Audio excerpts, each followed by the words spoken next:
News First, face to face with Charlotte Benedict.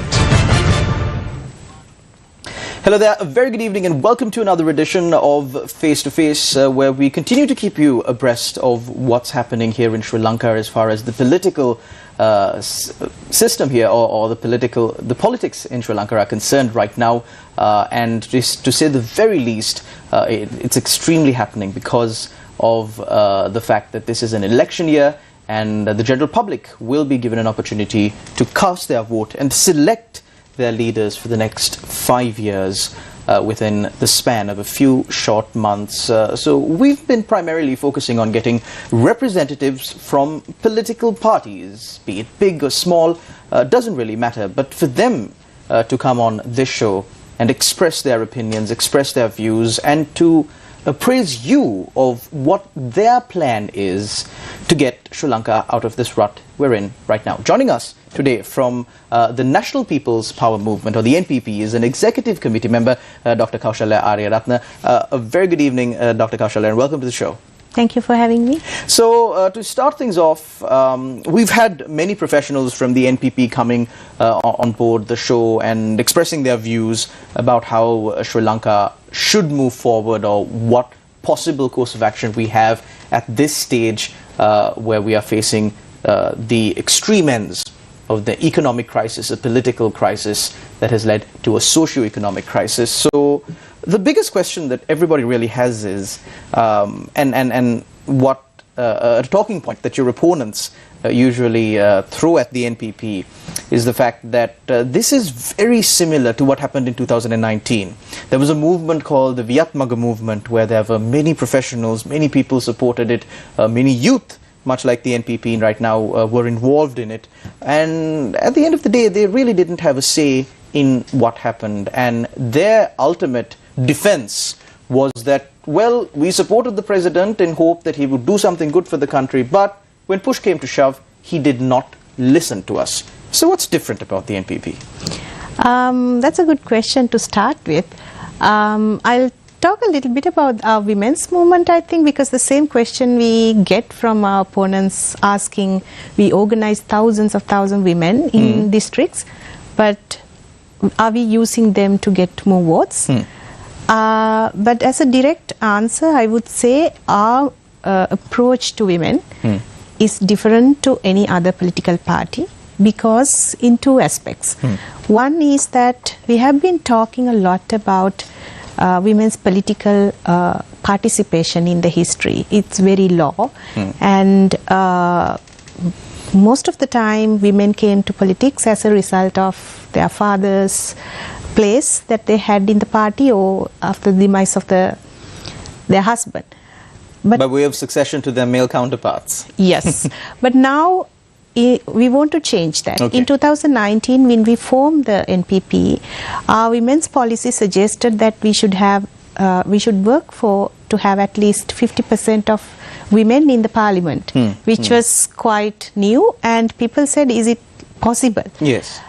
But I think it's possible because we have started this journey. I'm calling it a journey because we are yet to achieve our goal. We have during the last couple of years, we have started organizing women, not by using chauvinistic or extremist rhetorics, but giving them knowledge. For example, we collected women leaders who work with us across the country and trained them on gender, sexuality, economy and leadership. It was a massive countrywide training. Okay. And then they wanted to go back and they were supposed to train the women in the village level who are working with them. But it's only women?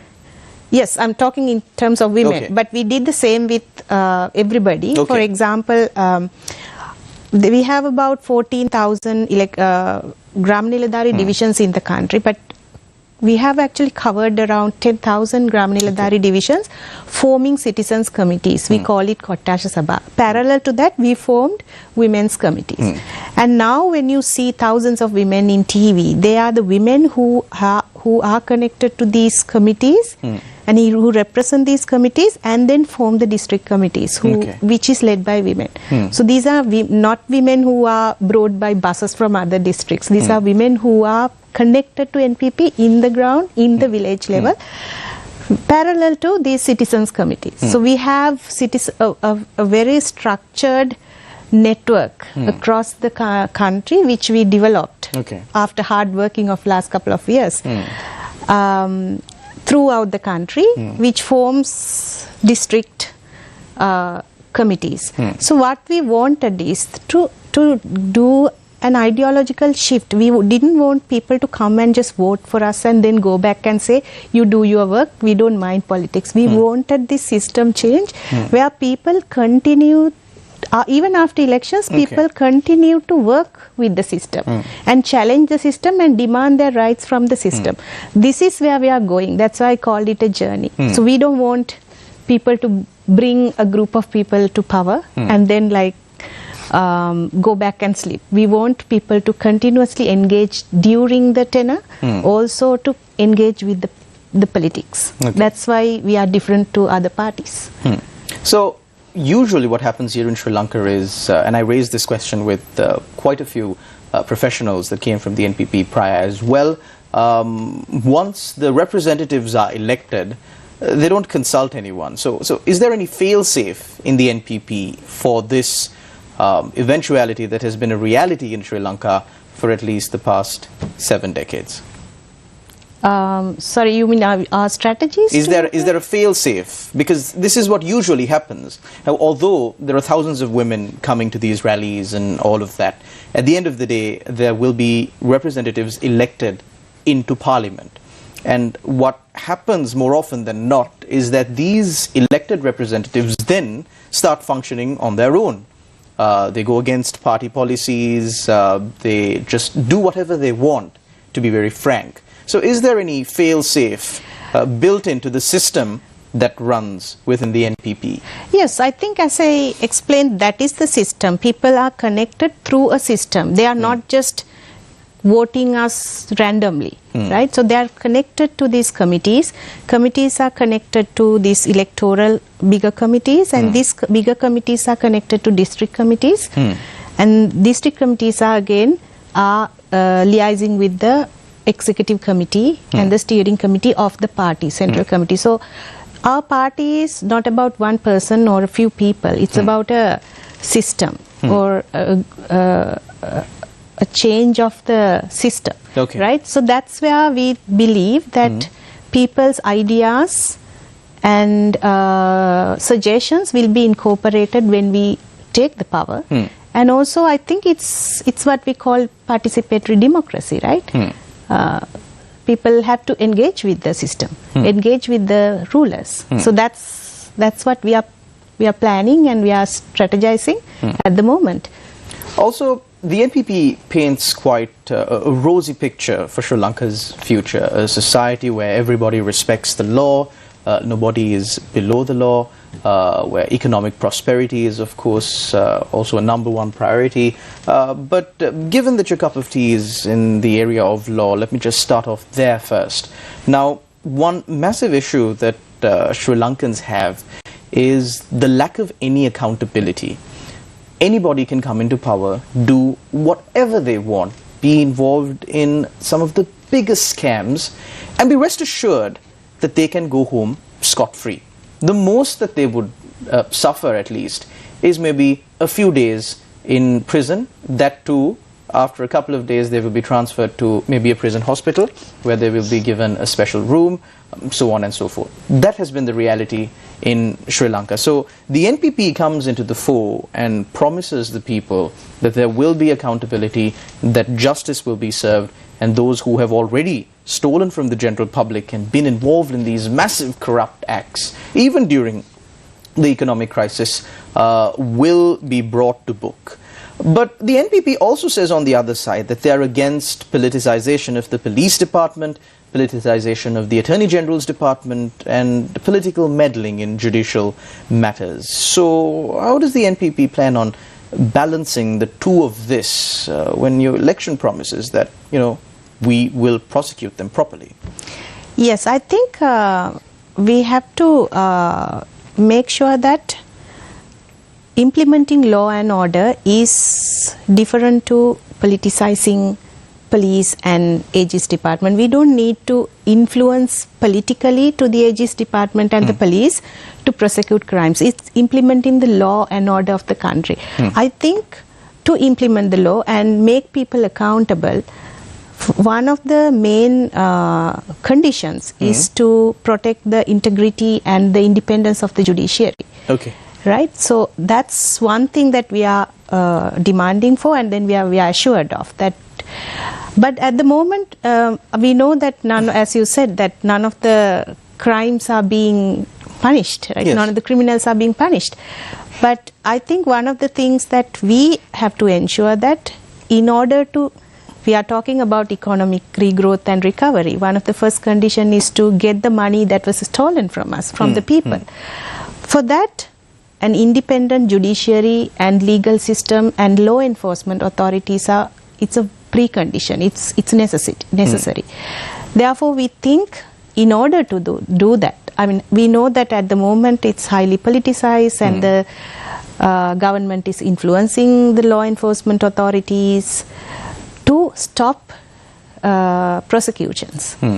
So we want to make sure that nobody from the government with political interest influencing the law enforcement authorities, but make sure that law will be enforced. So that's to the fullest extent. Yes, yes. Also, another serious issue that is being flown around these days is the fact that the NPP is quite a new political movement. Like you said, it was formed beginning 2019. And what your opponents are really saying about the NPP is the fact that there is no expertise amongst the members of the NPP to run a government. You need a lot of experience to run a government, and the people who have already been in parliament and in government and in other various forms of public office for the past maybe 30, 40, 20, 10 years are the best people to do it at this moment, because one thing that we need more than anything is experience in knowing how this cog of wheels, how they turn.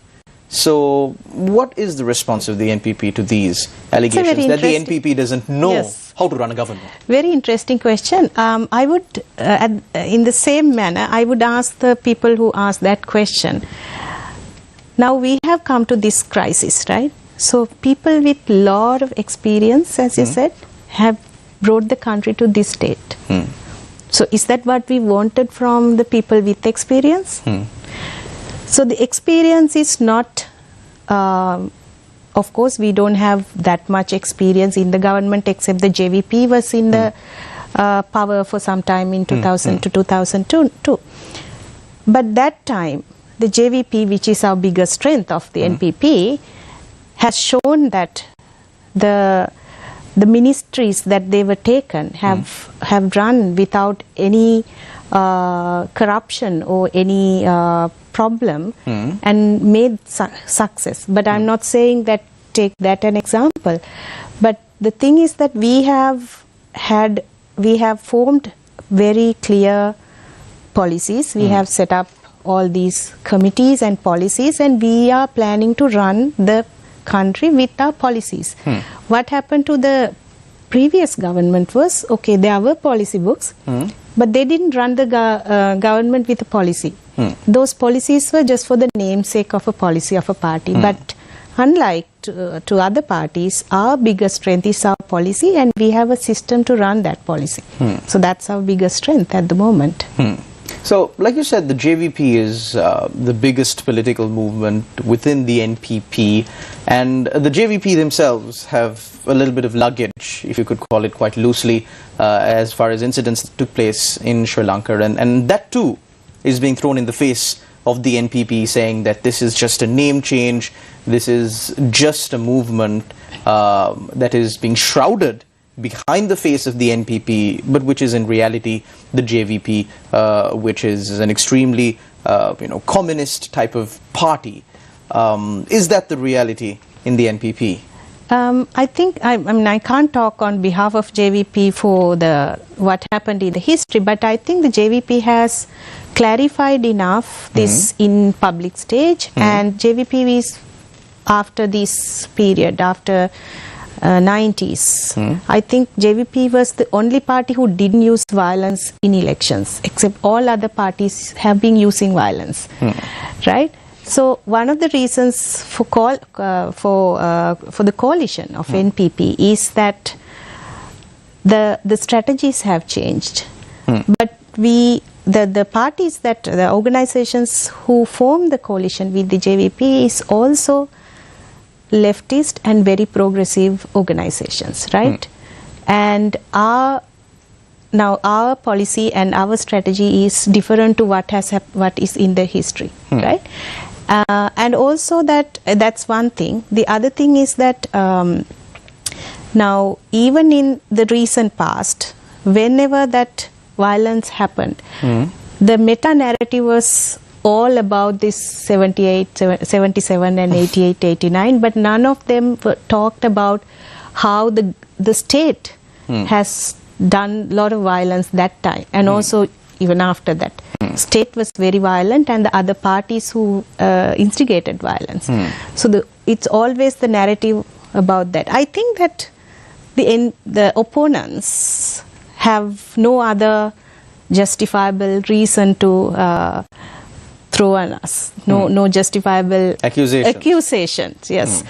So they always go back. And then, like recently, they were talking about that NPP didn't have any international connections, and then we went to India, and then it was also challenged. And also now, as you said, that we have no experience in the governance. That is yet to be challenged. And this one, right? So I think all the narratives are to challenge NPP because there is no other allegations against us. So moving forward, as far as Sri Lanka's legal aspects are concerned, there are several pieces of legislation that were passed, including the Online Safety Bill, now the Online Safety Act.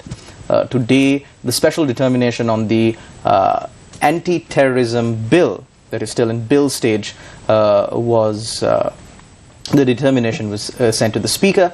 And so with regard to these pieces of legislation, at least the Online Safety Act, because now it is an act, is it the position of the NPP that come a time when the NPP either forms a government or has a sizable amount of representation in Parliament, will the NPP look forward towards abolishing these draconian legislation, as you have called it yourself? Yes, definitely the Online Safety Act is, the purpose of bringing that act is not the online safety, right? We have enough laws to prevent online harassments and sexual harassments online against children and women. We have enough laws.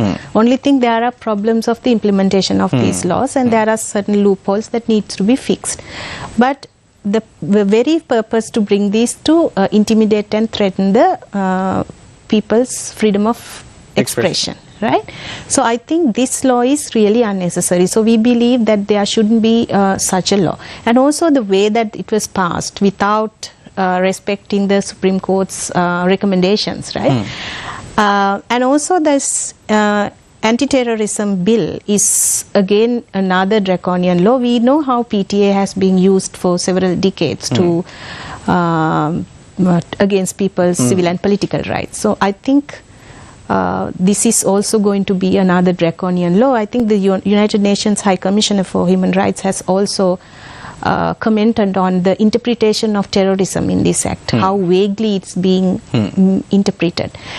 And I think that was also quite extensively touched on by the Supreme Court in their determination today. It's 76-page determination. Quite a sizable proportion of that had been allocated to define terrorism or look at international jurisdictions in what we could use as a definition for terrorism. And the Supreme Court has made several recommendations to bring this bill in line with the Constitution that would require Parliament only a simple majority to pass it in Parliament as an act. Do you think that there is going to be something unusual taking place as far as the passage of the anti-terrorism bill is also concerned, similar to what happened to the online safety bill? Well, we cannot trust this government. First thing, we don't know what they are doing, and it's very highly unpredictable given the fact that how they passed the Online Safety Act. And also, there was another Supreme Court determination on the proposed microfinance regulatory authority also. There are a lot of laws that they are trying to bring with the mere purpose of suppressing freedom of expression and civil and political rights. So even this microfinance piece of legislation is also... This was also challenged because it was to protect not the women who were actually suffering from microfinance, some of the companies' acts, but just to the purpose of bringing the authority was to protect the big companies who used violence against these women to get their money back, and who was putting like 300% interest on small loans for women. So to protect these companies, they brought the bill.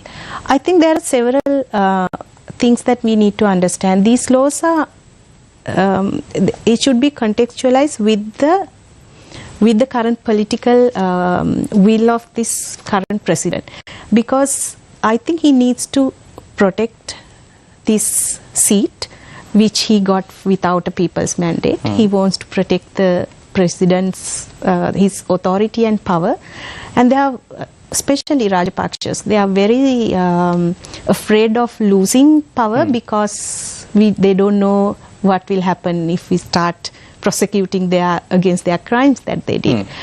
So I think it's all the laws are coming in order to protect that power by suppressing people's opinions.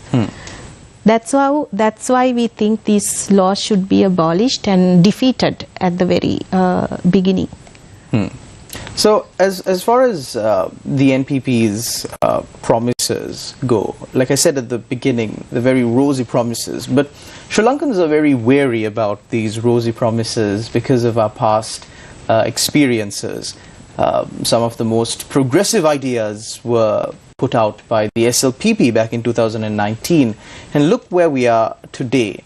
So as far as the delivery aspect of the NPP goes, I know that you will vouch, but is the NPP aware that the general public is going to take all of these promises with a pinch of salt?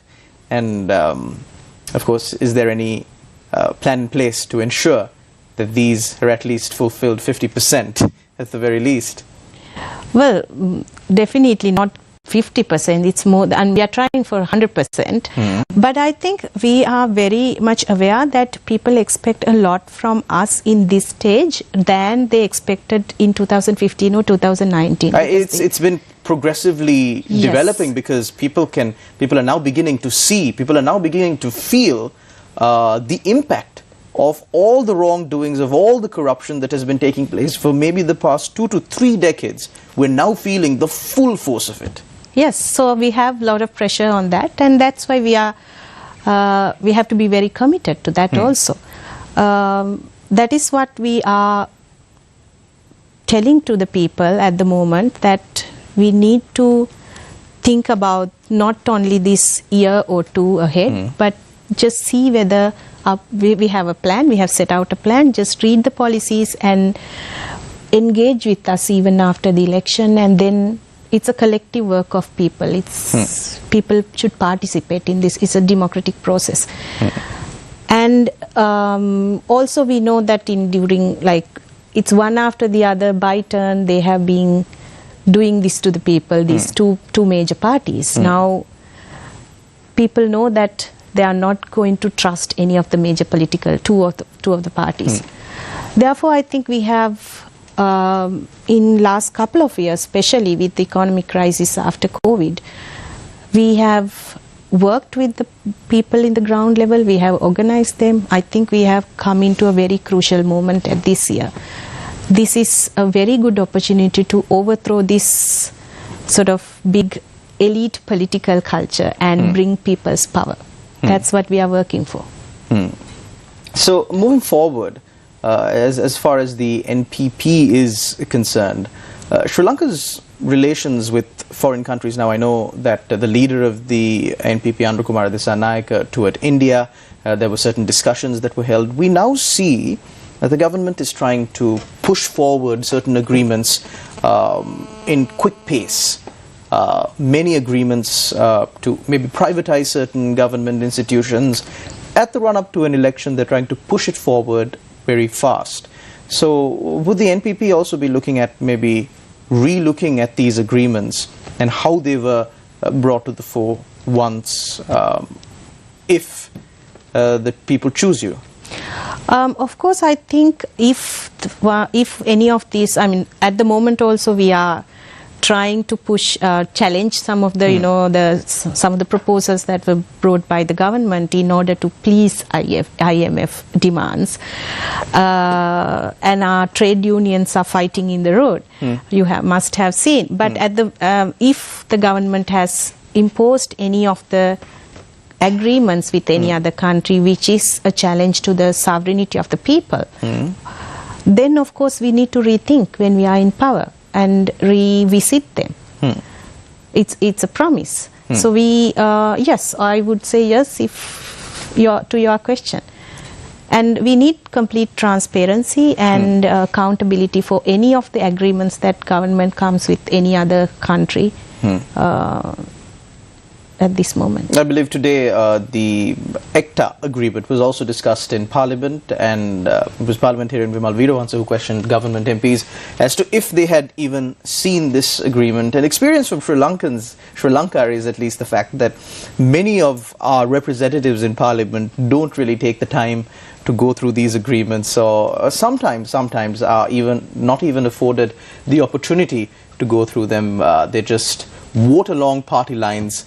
Whatever their leader says goes. But of course, we hope that all political parties will be able to change that concept, because people now are demanding for change. It's no longer an option to run Sri Lanka the way that it was being run for the past 70 years that led us into this sorry state that we are in right now. Thank you very much, Dr. Kaushalya Ariyarathne, for joining us on our program, an executive member from the executive committee member of the National People's Power Movement. Thank you very much also to all our viewers out there for tuning in to another episode of Face to Face. We will continue to keep you abreast of the latest political developments here in Sri Lanka so that you can make an informed decision at the upcoming elections. Until we meet again, take care and God bless.